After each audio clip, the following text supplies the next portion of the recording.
Welcome to the access knowledge. आज के video में हम एक नया टॉपिक स्टार्ट करने जा रहे हैं और उस टॉपिक का नाम है रेस्पिरेटरी सिस्टम।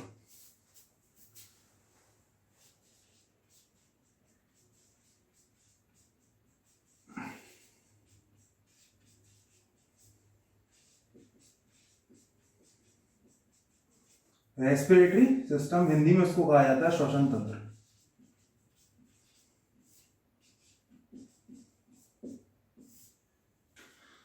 रेस्पिरेटरी सिस्टम, जैसा कि हम सब जानते हैं कि रेस्पिरेटरी सिस्टम में जो रेस्पिरेटरी सिस्टम एक तरीके का ऑर्गन सिस्टम है। और ऑर्गन सिस्टम में क्या होता है कि डिफरेंट टाइप्स ऑफ ऑर्गन्स जो होते हैं, अलग अलग ऑर्गन्स केवल एक पर्टिकुलर प्रोसेस को करवाने के लिए रिस्पॉन्सिबल होते हैं। तो रेस्पिरेटरी सिस्टम के अंदर भी कुछ ऑर्गन्स होंगे, कुछ ऑर्गन का समूह होगा जो कि रेस्पिरेशन की प्रोसेस को करवाने के लिए उत्तरदायी या रिस्पॉन्सिबल होंगे। तो प्रोसेस कौन सी है? रेस्पिरेशन। तो सबसे पहले हमारा काम होना चाहिए कि हम रेस्पिरेशन को समझें, और हमारा फर्स्ट टॉपिक जो समझने के लिए है वो है रेस्पिरेशन।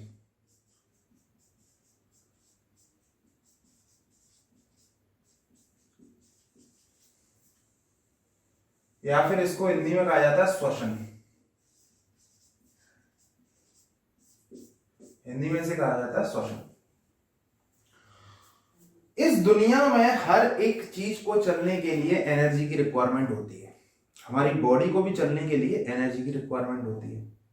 तो एनर्जी का इनटेक हम कहां से करते हैं? By the food. फूड को एनर्जी एज अ इनटेक करते हैं, एनर्जी एज अ फूड हम एनर्जी को इनटेक करते हैं। अब डाइजेस्टिव सिस्टम का काम क्या होता है? डाइजेशन। जैसे रेस्पिरेटरी सिस्टम का काम रेस्पिरेशन को कंडक्ट कराना है, ऐसे ही डाइजेस्टिव सिस्टम का काम डाइजेशन को कंडक्ट कराना है। अब डाइजेशन भी एक तरीके की प्रोसेस होती है जिसका काम होता है कि जो फूड पार्टिकल्स हैं वो डायरेक्टली हमारे को एनर्जी प्रोवाइड नहीं कराएंगे। तो हम क्या करेंगे कि डाइजेस्टिव सिस्टम में जो डाइजेशन है वो जो हैवी फूड पार्टिकल है या लार्ज फूड पार्टिकल्स हैं, उन लार्ज फूड पार्टिकल्स को स्मॉलर फूड पार्टिकल में कन्वर्ट कर देना, और या फिर लार्ज फूड पार्टिकल को एब्जॉर्बेबल फूड पार्टिकल में कन्वर्ट कर देना, और वो एब्जॉर्बेबल फूड पार्टिकल हमारी बॉडी के अंदर एब्जॉर्ब हो जाते हैं और एसिमिलेट हो जाते हैं। मतलब बॉडी के डाइजेस्टिव सिस्टम या फिर डिफरेंट डाइजेशन की प्रोसेस के थ्रू हमारे पूरे बॉडी के अंदर कैपिलरी और वेन्स और ब्लड के द्वारा हमारी बॉडी के डिफरेंट सेल्स तक पहुंच जाते हैं। अब ये जो फूड पार्टिकल्स के अंदर कुछ एनर्जी एकत्रित होती है, एनर्जी इकट्ठी होती है, और वो एनर्जी केमिकल बॉन्ड के तौर पर रहती है। और वो केमिकल बॉन्ड से एनर्जी का रिलीज, हमारी बॉडी को चलाने के लिए एनर्जी का रिलीज या एनर्जी का जो रिलीज है वो ऑक्सीडेशन प्रोसेस से होती है। और ऑक्सीडेशन प्रोसेस जो होती है, ऑक्सीजन को उन एनर्जी मॉलिक्यूल्स के पास ले जाना और वहां पर ऑक्सीडेशन कराकर एनर्जी का प्रोडक्शन करना, वो प्रोसेस कहलाती है हमारी रेस्पिरेशन। तो डाइजेशन का काम केवल फूड पार्टिकल्स को तोड़कर उनको हमारी बॉडी के अलग अलग पार्ट्स तक पहुंचाना है, और वहां से उन एनर्जी मॉलिक्यूल्स से एनर्जी का निकालने या रिएक्ट करने का काम जो होता है वो होता है respiration process. So respiration is a energy generation process.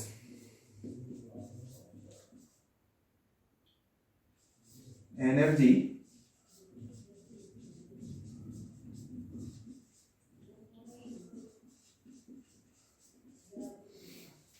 Respiration एक तरीके की एनर्जी जनरेशन प्रोसेस है। अब हमारी बॉडी के अंदर रेस्पिरेशन भी कई प्रकार के होते हैं। तो हम आगे चल के इसी लेक्चर में आगे चल के रेस्पिरेशन को के अलग अलग टाइप्स और उसको एक सिस्टमैटिक वे में और थोड़ा डिटेल्ड वे में पढ़ेंगे। बट मैं अभी आपको केवल और केवल रेस्पिरेशन का एक ओवरव्यू देना चाहता हूं कि ह्यूमन बॉडी के अंदर, हमारी बॉडी के अंदर रेस्पिरेशन जनरली होता कैसे है। तो सबसे पहले हम एक ओवरव्यू में देखें तो ओवरव्यू में समझें कि हमारी एटमॉस्फेरिक एयर को हम लेते हैं थ्रू किसके? अपनी नोज के थ्रू। अब एटमॉस्फेरिक एयर में जो एटमॉस्फेरिक एयर है वो हमारे ट्रेकिया से होते हुए हमारे लंग्स तक जाती है। फिर कहां पर नोज से एटमॉस्फेरिक किस में जाएगी, ट्रैकिया, या फिर ट्रैकिया का दूसरा नाम विंड पाइप भी होता है, यानी श्वास नली, विंड पाइप। अब वो विंड पाइप या श्वास नली से होकर हमारे किस में जाएगी, विंड पाइप से श्वास नली से या फिर श्वास नली से होकर कहां पर जाएगी, हमारे लंग्स में जाएगी। कहां पर जाएगी, हमारे लंग्स में जाएगी या फेफड़ों में जाएगी। अब देखिए यहां से मेन काम होता है, ये तो सब किसी को पता है, ये एटमॉस्फेरिक या नोज में है, विंड पाइप से गई लंग्स में गई। अब देखिए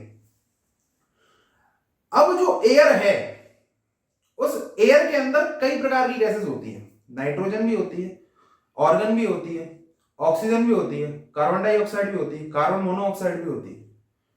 बट हमारे लंग्स में ब्लड का फ्लो होता रहता है, और उसमें जो ब्लड का फ्लो हो रहा है, ब्लड का फ्लो होने के बाद हमारे ब्लड में आरबीसीज होती हैं, रेड ब्लड सेल्स, इरिथ्रोसाइट्स भी कहते हैं जिनको। उन आरबीसीज के अंदर हीमोग्लोबिन नाम का पदार्थ पाया जाता है। तो कहां जाएगा, आरबीसी के अंदर क्या पाया जाता है, हीमोग्लोबिन नाम का पदार्थ पाया जाता है। अब ये हीमोग्लोबिन का काम क्या होता है कि एयर में पाई जाने वाली बहुत सारी गैसेस में से केवल ऑक्सीजन को अपन खुद से बाइंड कराना, खुद से जोड़ना। मतलब सारी की सारी एयर आरबीसी तक गई, आरबीसी तक जाने के बाद उसमें पाए जाने वाले हीमोग्लोबिन केवल सारी की सारी एयर में पाई जाने वाली अलग अलग गैसों में से केवल ऑक्सीजन को खींच लेगी और बाकी सबको छोड़ देगी। तो हीमोग्लोबिन का काम केवल ऑक्सीजन को पकड़ना है। तो ऑक्सीजन को पकड़ के हीमोग्लोबिन क्या बन जाता है, ऑक्सी हीमोग्लोबिन बन जाता है। किसको पकड़ेगा, केवल और केवल ऑक्सीजन को पकड़ लेगा एयर में से। हीमोग्लोबिन क्या करेगा, ऑक्सीजन को पकड़ लेगा, ऑक्सीजन को पकड़ने के बाद क्या बन गया, ये ऑक्सी हीमोग्लोबिन।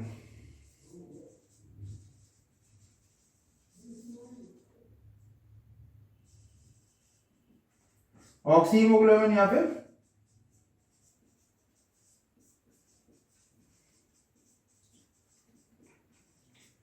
अब ये ऑक्सी हीमोग्लोबिन हमारे ब्लड के अंदर तो फ्लो हो ही रहा है, तो हमारी बॉडी के डिफरेंट ऑर्गन्स तक पहुंचा।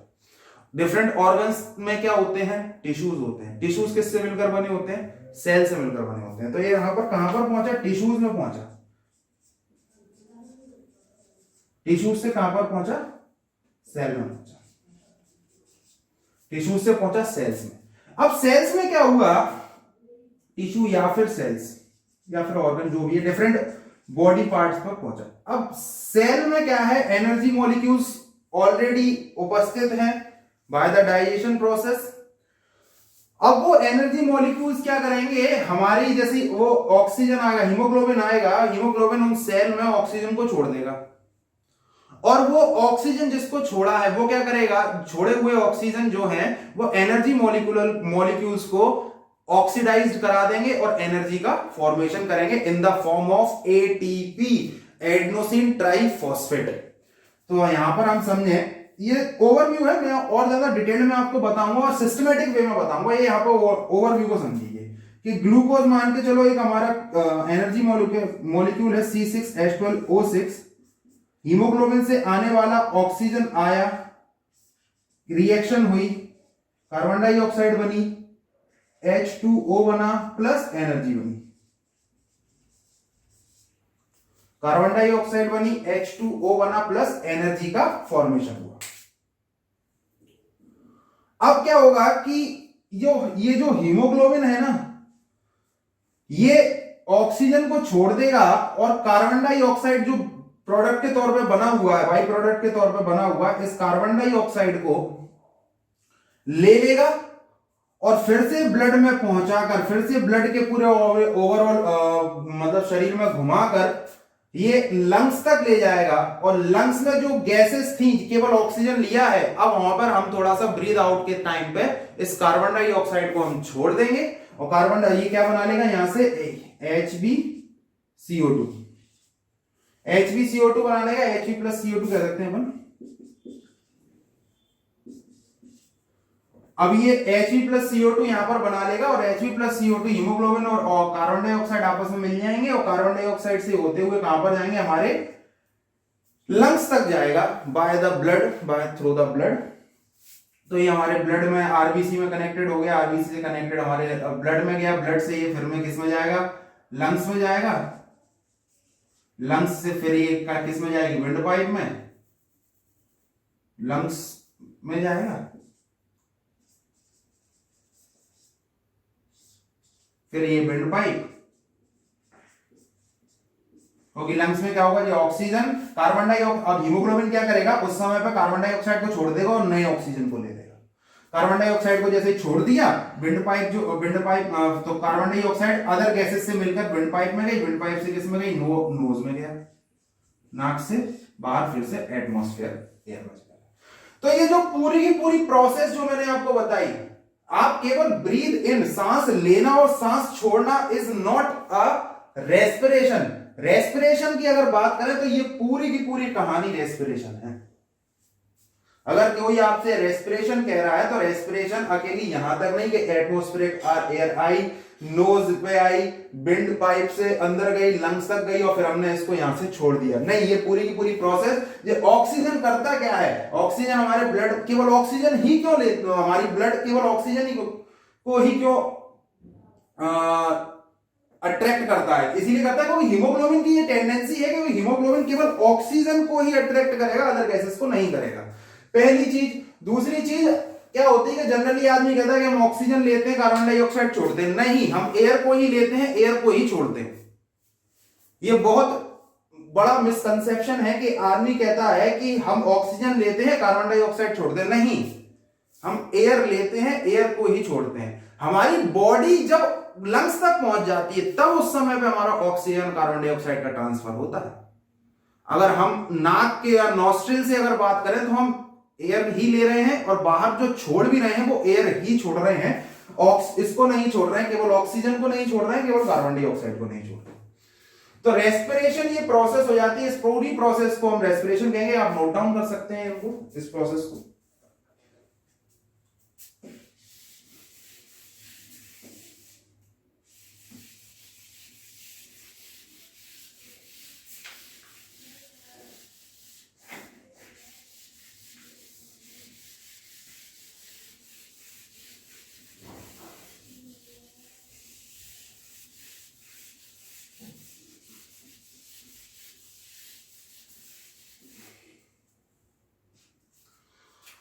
देखिए अब रेस्पिरेशन भी, देखिए हर रेस्पिरेशन का जनरली मींस ऑक्सीजन को लेना, कार्बन डाइऑक्साइड को छोड़ना नहीं है। रेस्पिरेशन का मीनिंग होता है एनर्जी का प्रोडक्शन। अब एनर्जी तो हर किसी को चाहिए, हर किसी इंसान को, हर किसी जानवर को, हर एक व्यक्ति को एनर्जी, हर किसी सजीव को एनर्जी चाहिए। तो ऐसा नहीं है जैसे हमारी बॉडी में रिक्वायरमेंट ऑक्सीजन की है फॉर द ऑक्सीडेशन, कुछ जानवर या कुछ जीव इस तरीके के भी होते हैं कि उनमें ऑक्सीजन की रिक्वायरमेंट ही नहीं होती। तो रेस्पिरेशन को oxygen intake and outlet of carbon dioxide ना कहें, आप रेस्पिरेशन को एनर्जी जनरेशन प्रोसेस कहें। अब रेस्पिरेशन बेसिकली दो तरीके में डिवाइड होते हैं।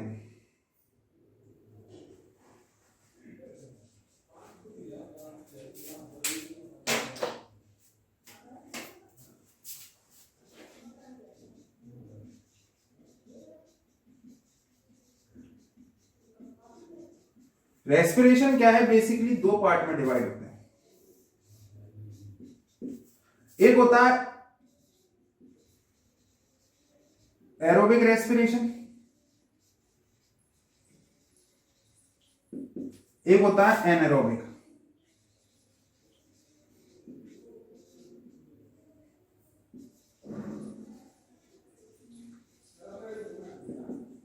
Aerobic respiration, anaerobic respiration. Aerobic respiration को कहता है ऑक्सीकृत श्वसन और एनारोबिक को कहा जाता है अनऑक्सीकृत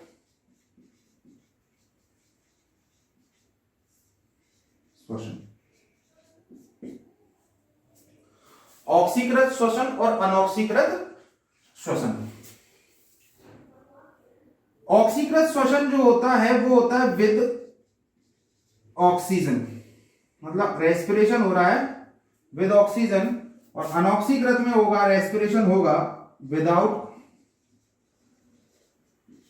ऑक्सीजन, विद ऑक्सीजन और विदाउट ऑक्सीजन।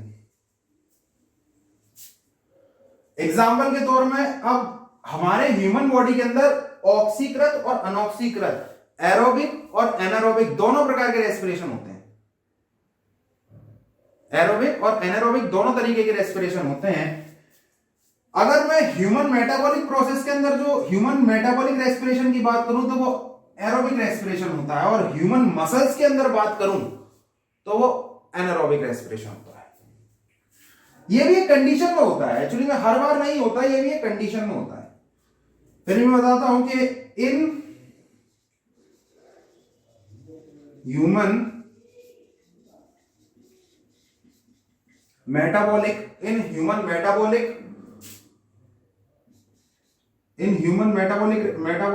रेस्पिरेशन और इन ह्यूमन मेटाबॉलिक प्रोसेस कह सकते हैं आप, और इन ह्यूमन मसल्स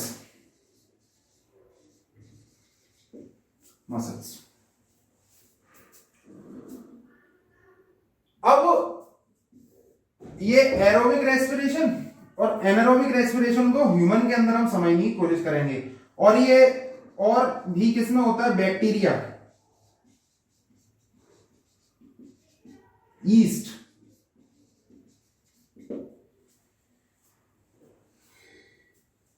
बैक्टीरिया और ह्यूमंस के अंदर उनकी मसल्स में होता है, और ह्यूमन में जो मसल्स में एनारोबिक रेस्पिरेशन होता है वो भी एक कंडीशन में होता है, और उस कंडीशन को अपन आगे चल के पढ़ेंगे।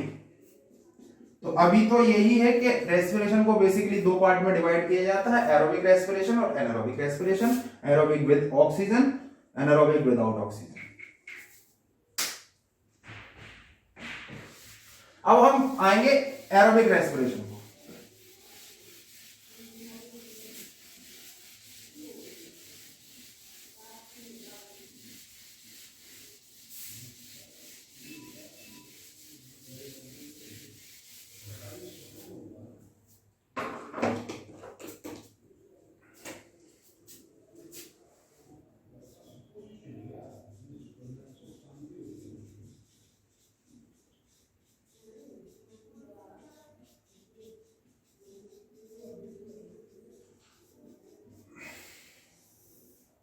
एरोबिक रेस्पिरेशन, तो जनरली एरोबिक रेस्पिरेशन क्या होता है, दो तरीके की होता है, एक होता है डायरेक्ट, एक होता है इनडायरेक्ट।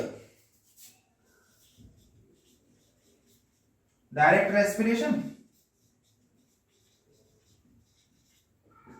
और दूसरा होता है indirect.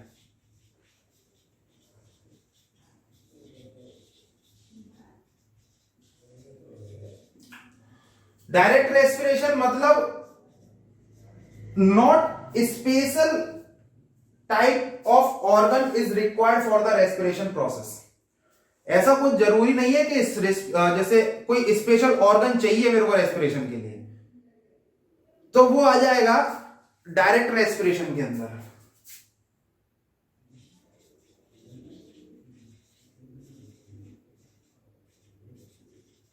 Is not required for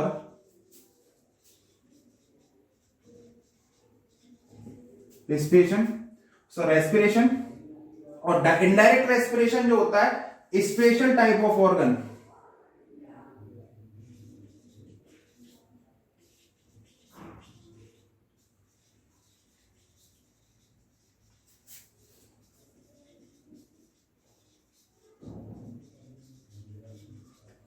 special type of organ is required for the respiration. जैसे आप ये कह सकते हैं, जैसे हमारी ह्यूमन बॉडी के अंदर रेस्पिरेशन की सबसे बड़ी मतलब सबसे मेन ऑर्गन कौन सा है, मतलब लंग्स हमारे सबसे मेन ऑर्गन है रेस्पिरेशन के लिए। तो lungs is a special type of organ जो कि रेस्पिरेशन के लिए उत्तरदायी है। तो आप ये कह सकते हैं कि ह्यूमंस के अंदर कौन से टाइप का एरोबिक रेस्पिरेशन होता है या कौन से टाइप का रेस्पिरेशन होता है? Indirect respiration. Example for human,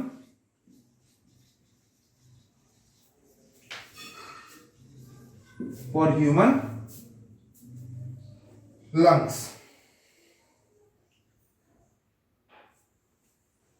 for human lungs।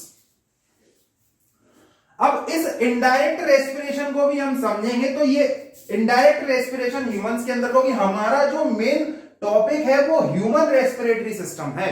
मतलब हमको सभी जानवर के रेस्पिरेशन के बारे में नहीं समझना, हमको समझना है मेनली ह्यूमंस के बारे में, इंसान के बारे में। तो इंसान में कौन सा होता है? इनडायरेक्ट रेस्पिरेशन होता है। एक एग्जांपल देता हूं ब्रीदिंग का।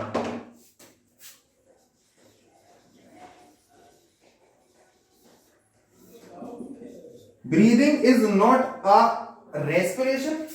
इसका होता है, ब्रीदिंग का मतलब होता है ब्रीद इन और ब्रीद आउट। सांस लेना और सांस छोड़ना, ये केवल ब्रीदिंग के अंदर आता है। इसका काम केवल मतलब केवल एयर को अंदर लेना और एयर को बाहर छोड़ना, ये केवल ब्रीदिंग है।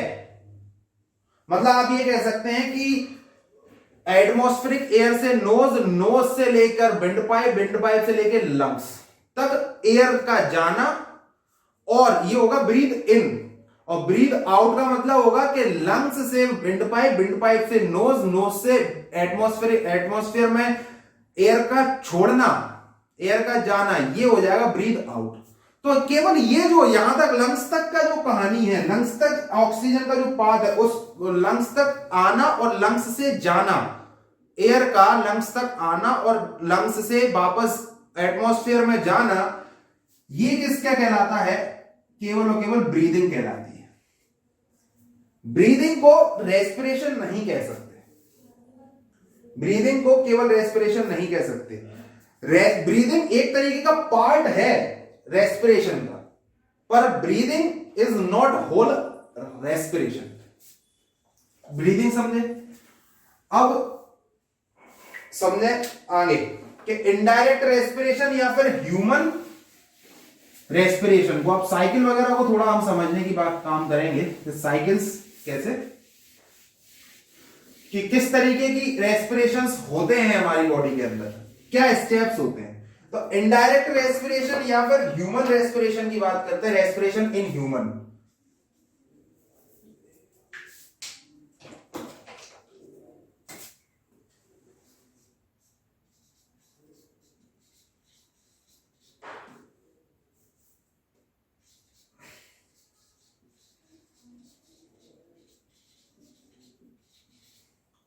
और human respiration in human.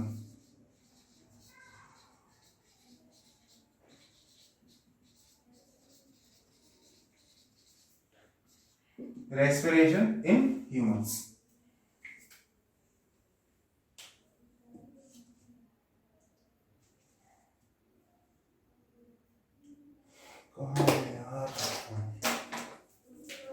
Respiration in humans. अब आप देखिए कि जो ह्यूमंस के अंदर जो रेस्पिरेशन होता है वो दो स्टेप्स में होता है। एक होता है हमारा एक्सटर्नल रेस्पिरेशन और दूसरा होता है इंटरनल रेस्पिरेशन। एक्सटर्नल रेस्पिरेशन और दूसरा होता है इंटरनल रेस्पिरेशन। एक्सटर्नल रेस्पिरेशन क्या होता है कि लंग्स तक एयर आई, ऑक्सीजन का ब्लड में ट्रांसफर और कार्बन डाइऑक्साइड का एयर में ट्रांसफर। ऑक्सीजन जो एयर में है उसका ब्लड में उपस्थित ब्लड में उसका ट्रांसफर कराना बाय द मतलब वो बॉन्ड किससे बना लेता है, हीमोग्लोबिन से बना लेता है, और हीमोग्लोबिन से जुड़ा हुआ जो कार्बन डाइऑक्साइड है उसका एयर में ट्रांसफर होना, ये कहलाता है केवल एक्सटर्नल। ये इतनी प्रक्रिया एक्सटर्नल रेस्पिरेशन के अंदर आती है। मतलब transfer of oxygen from air to blood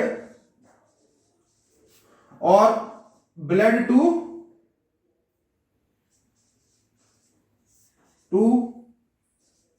air, sorry, transfer of oxygen from air to blood और ब्लड में उपस्थित जो कार्बन डाइऑक्साइड है, कार्बन डाइऑक्साइड इन ब्लड,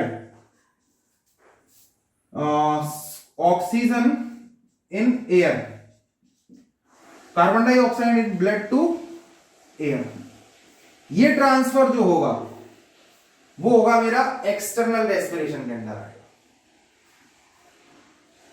मतलब जस्ट ट्रांसफर है, उसको कहेंगे केवल एक्सटर्नल, बाहरी बाहर हो रहा है कि ऑक्सीजन जो हमारी एयर में है वो गया ब्लड के अंदर, और कार्बन डाइऑक्साइड जो ब्लड में उपस्थित है वो हमारी एयर के अंदर जा रही है, मतलब ट्रांसफर हो रही है, वो कहला रहा है हमारा केवल एक्सटर्नल रेस्पिरेशन। इंटरनल रेस्पिरेशन ये सबसे ज्यादा इंपॉर्टेंट है। इंटरनल रेस्पिरेशन का एक दूसरा नाम भी है सेल्यूलर रेस्पिरेशन।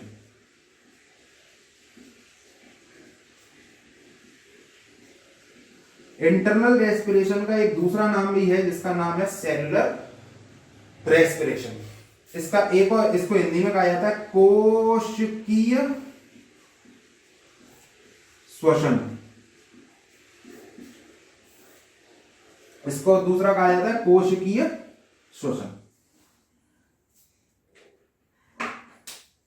तो इसको एक नई हेडिंग के साथ पढ़ेंगे अपन, और ये थोड़ा डिटेल्ड पार्ट है और सबसे ज्यादा इंपॉर्टेंट पार्ट भी है।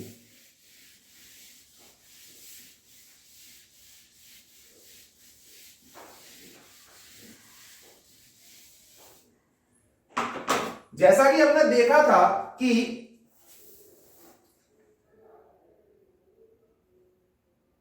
एयर जो है वो हमारे लंग्स तक जाती है, लंग्स से ब्लड में जाती है, और ब्लड से किसमें, सेल्स, ब्लड से सेल्स तक जाती है। किस फॉर्म में, HbO2 के फॉर्म में। अब सेल में क्या होगा, एनर्जी का फॉर्मेशन होगा, और सेल में क्या होगा, इंटरनल रेस्पिरेशन होगा।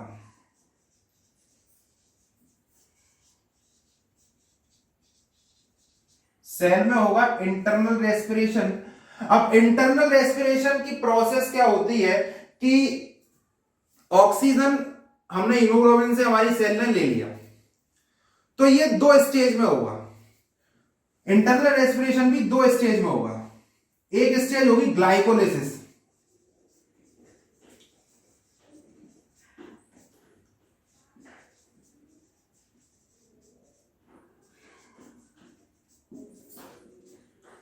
एक स्टेज होगी ग्लाइकोलिसिस, एक स्टेज होगी ग्लाइकोलिसिस, और उस ग्लाइकोलिसिस के अंदर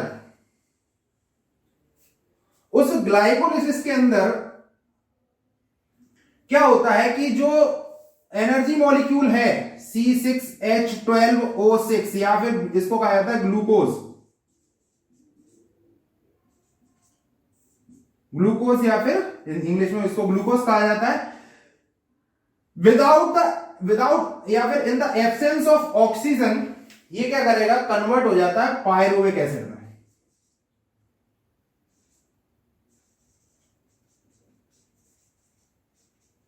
ये कन्वर्ट हो जाता है पायरुविक एसिड में और जनरेट करता है 4 ATP एनर्जी। अब ATP क्या होता है, ATP एक तरीके की हमारी जो बॉडी के अंदर एनर्जी है वो एक केमिकल फॉर्म में स्टोर रहती है, और उस केमिकल फॉर्म का नाम है ATP, एडिनोसिन ट्राइफॉस्फेट। और इस एडिनोसिन ट्राइफॉस्फेट को क्या कहा जाता है, energy currency of our body, energy currency of human body.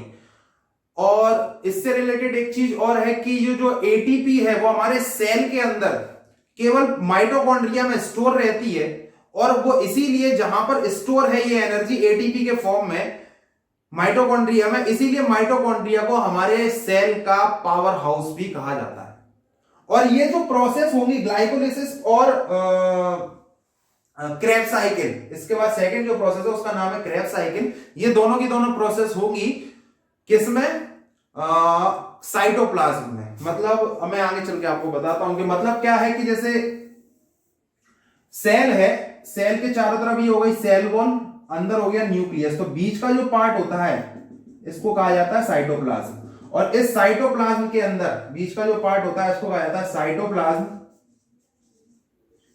और इस साइटोप्लाज्म के अंदर ये वाली प्रोसेसेस हो रही है और ये एनर्जी का जनरेशन हो रहा है कितना? एटीपी के फॉर्म में। अब ग्लाइकोलिसिस में बनती तो 4 एटीपी एनर्जी है, 4 मॉलिक्यूल ऑफ एटीपी, बट बनी 4 मॉलिक्यूल ऑफ एटीपी जिसमें से 2 एटीपी एनर्जी इस प्रोसेस को ही कराने में लग गई, इस रिएक्शन को ही कराने में 2 एटीपी एनर्जी लग गई, तो बची कितनी? 2 एटीपी। आप मैं फिर से रिपीट कर रहा हूं, ग्लाइकोलिसिस प्रोसेस को कराने में ग्लाइकोलिसिस प्रोसेस में 4 एटीपी एनर्जी का फॉर्मेशन होता है, जिसमें से 2 एटीपी एनर्जी इस रिएक्शन को ही, ग्लाइकोलिसिस प्रोसेस को ही कराने में लग जाती है। तो बची हुई एनर्जी कितनी हुई? केवल और केवल 2 एटीपी। 4 बनी, 2 लग गई, बची कितनी? केवल 2 एटीपी। अब क्या होगा? सेकंड जो साइकिल है उसको कहा जाता है क्रेब्स साइकिल।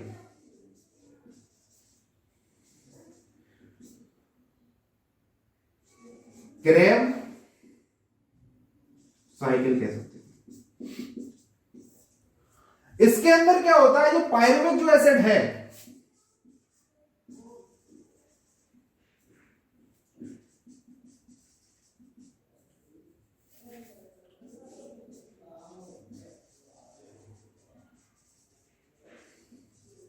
ये जो पायरुविक एसिड है, ये पायरुविक एसिड जो ऑक्सीजन आया है ना हमारा ब्लड से हीमोग्लोबिन से होते हुए सेल में, ये पायरुविक एसिड जो ग्लाइकोलिसिस से बना हुआ पायरुविक एसिड ऑक्सीजन के साथ रिएक्ट करेगा और बनाएगा CO2 plus H2O plus 36 molecule of ATP.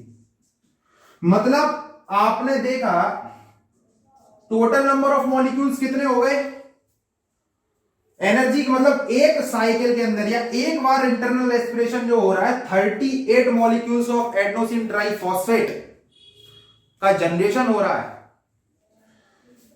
Krebs cycle में 36 हो रहा है और 30 ग्लाइकोलिसिस में ग्लाइकोलिसिस में 2 एटीपी का हो रहा है। जब हम इन दोनों को इनका समेशन कर देते हैं तो 38 एटीपी का फॉर्मेशन हो रहा है एक साइकिल के अंदर। अब क्या होगा कि जैसे ही हमने ये क्रेब्स साइकिल का ग्लाइकोलिसिस करा दिया, क्रेब्स साइकिल करा दी, अब कार्बन डाइऑक्साइड का फॉर्मेशन हुआ। अब कार्बन डाइऑक्साइड को फिर से हमारों को कहां पे, या फिर हम कार्बन डाइऑक्साइड रिच ब्लड भी कह सकते हैं उसको। तो कार्बन डाइऑक्साइड रिच ब्लड जो है, कार्बन डाइऑक्साइड जो है वो 3 फॉर्म में, यहां से 3 फॉर्म में जाएगा ब्लड के अंदर। एक तो जाएगा कि हीमोग्लोबिन डायरेक्टली, किससे? हीमोग्लोबिन क्या करेगा? डायरेक्टली, अब यहां पे फॉर्मेशन तो हो गया, हीमोग्लोबिन डायरेक्टली कार्बन डाइऑक्साइड को बांध लेगा। तो पूरे कार्बन डाइऑक्साइड को नहीं बांधेगा, तो लगभग 25% कार्बन डाइऑक्साइड को बांध लेगा और उसको कहा जाता है कार्बामीनो हीमोग्लोबिन। कार्बामीनो हीमोग्लोबिन 25%। यहां पे लिख देता हूं CO2 जो बाहर जाएगा उसमें से 3 फॉर्म में जाएगा। एक जाएगा कार्बामीनो हीमोग्लोबिन, जो कि हीमोग्लोबिन डायरेक्टली कनेक्ट करेगा और ब्लड में फ्लो कराते कराते कहां तक ले जाएगा? लंग्स तक ले जाएगा। दूसरा फॉर्म कौन सा होगा? Bicarbonate ion.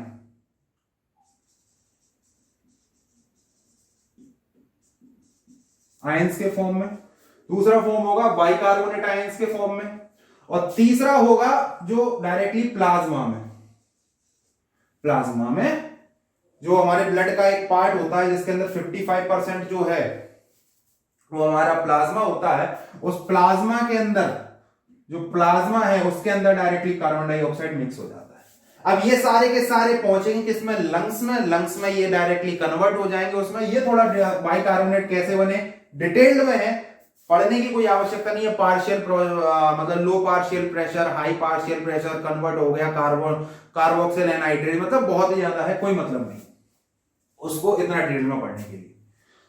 तो क्रेब्स साइकिल जो है, क्रेब्स साइकिल हमारी ये इंटरनल रेस्पिरेशन में एरोबिक वाला जो पार्ट है ये इस तरीके से हमारी केवल क्योंकि ऑक्सीजन की उपस्थिति में हुआ था, इस तरीके से रेस्पिरेशन कवर हो रहा है। अब मैं एक चीज को और देखूंगा कि मैंने एक चीज और बोली, ये एरोबिक तो आपने देखी क्योंकि ऑक्सीजन की प्रेजेंस में हो रहा है। हमने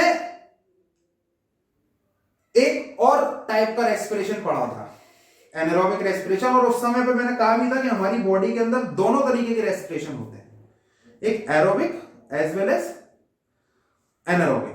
तो एनारोबिक मैंने बोला था कि एक स्पेशल कंडीशन में होता है और ह्यूमन मसल्स के अंदर होता है। कैसे देखें, देखिए क्या होता है कि जब हमारी बॉडी में जब हम क्या करते हैं कि कोई मेहनत का काम करने लगते हैं, लाइक जिमिंग हो गई या फिर सडन दौड़ने लगे या फिर हमारी बॉडी फिजिकल जो लेबर होती है, जो फिजिकल हमने अगर वर्क किया है तो हमारी मसल्स के अंदर एनर्जी, हमारी काम करने के लिए हमको तो एनर्जी की रिक्वायरमेंट है। और हम जानते हैं कि भैया मसल्स के अंदर एनर्जी मॉलिक्यूल्स तो हैं बट ऑक्सीजन की रिक्वायरमेंट चाहिए होगी एनर्जी का प्रोडक्शन करने के लिए। बट क्या होता है जब हम बहुत हैवी वर्क करने लगते हैं तो हैवी वर्क करते समय उतने अमाउंट ऑफ एनर्जी को प्रोड्यूस करने के लिए उतने अमाउंट में ऑक्सीजन वहां पर नहीं पहुंच पाती। बट अब ऑक्सीजन नहीं पहुंच पा रही तो एनर्जी तो हमको चाहिए, हम फिर काम भी कर लेते हैं। तो क्या होता है वहां पर काम इसीलिए कर लेते हैं क्योंकि जो एनर्जी मॉलिक्यूल है ना वो बिना ऑक्सीजन के भी एनर्जी का प्रोडक्शन कर देता है, और बिना ऑक्सीजन के जैसे ही एनर्जी का प्रोडक्शन कर दिया इसका मतलब वो क्या हो गया, एनारोबिक रेस्पिरेशन हो गया। बट बिना ऑक्सीजन के एनर्जी का प्रोडक्शन कर दिया तो बनाया क्या, लैक्टिक एसिड। उसके अंदर लैक्टिक एसिड बनाता है और लैक्टिक एसिड क्या होता है हमारी मसल्स के अंदर जमा हो जाता है। और आपने देखा होगा कि सडन आपने जिमिंग कर ली हो या फिर आपने कोई मेहनत का काम कर लिया हो तो उस मेहनत के काम करने के बाद आपकी बॉडी में पेन होता है और उस मसल्स पेन होता है, और वो मसल पेन किसकी वजह से होता है, क्योंकि हमारी बॉडी के अंदर excess amount of lactic acid जमा हो गया है। जब excess amount of lactic acid हमारी बॉडी के अंदर जब जमा हो जाता है तो हमारी बॉडी की मसल्स जो है वो पेन करने लगते हैं, दर्द करने लगते हैं। अब इसका मतलब ये नहीं है कि वो जमा हो गया है तो फिर काम दर्द करती रहेंगी, कुछ समय हम आराम कर लेते हैं, आराम करने के बाद क्या हमारा कुछ समय तक एक दिन या फिर 2 घंटे 3 घंटे बाद दर्द खत्म हो जाता है। क्यों खत्म हो जाता है, क्योंकि ऑक्सीजन पहले नहीं पहुंच पाई थी, अब धीरे धीरे पहुंच जाएगी। अब ऑक्सीजन धीरे धीरे वहां पर पहुंची तो क्या हुआ, ऑक्सीजन जैसे धीरे धीरे वहां पहुंच जाएगी तो लैक्टिक एसिड को भी ऑक्सीडाइज कर देगी और लैक्टिक एसिड भी खत्म हो जाएगा। और जैसे ही हमारी बॉडी के अंदर लैक्टिक एसिड खत्म हो जाता है तो मसल पेन होना अपने आप बंद हो जाता है। तो एक स्पेशल कंडीशन है कि जब हम हैवी वर्क कर लें तब हमारी बॉडी के अंदर क्या होता है, तब हमारी बॉडी के अंदर एनारोबिक रेस्पिरेशन होता है। और एनारोबिक रेस्पिरेशन अगर मैं बताऊं तो एनारोबिक रेस्पिरेशन के लिए वो भी एक तरीके का इंटरनल रेस्पिरेशन है। यहां पर एनारोबिक और लिख लेता हूं एन,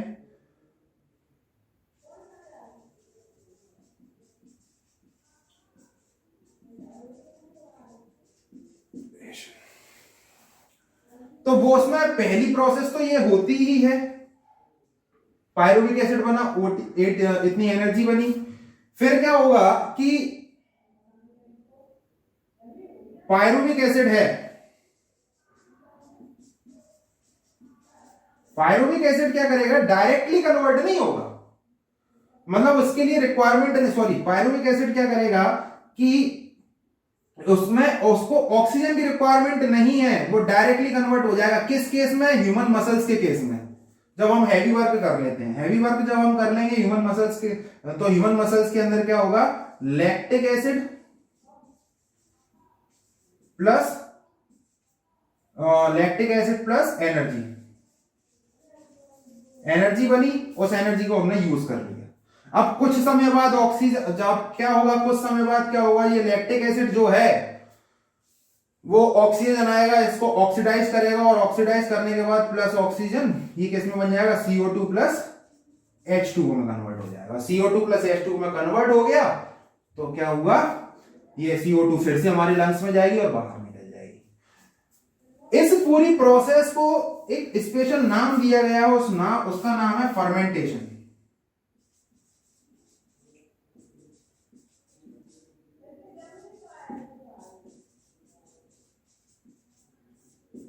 फर्मेंटेशन, उस प्रोसेस को कहा जाता है फर्मेंटेशन।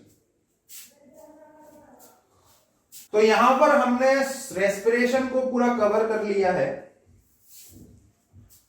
अब हमारा जो नेक्स्ट लेक्चर होगा उसके अंदर हम रेस्पिरेटरी सिस्टम के अंदर जो ऑर्गन्स इन्वॉल्व होते हैं उनके बारे में डिस्कस करेंगे।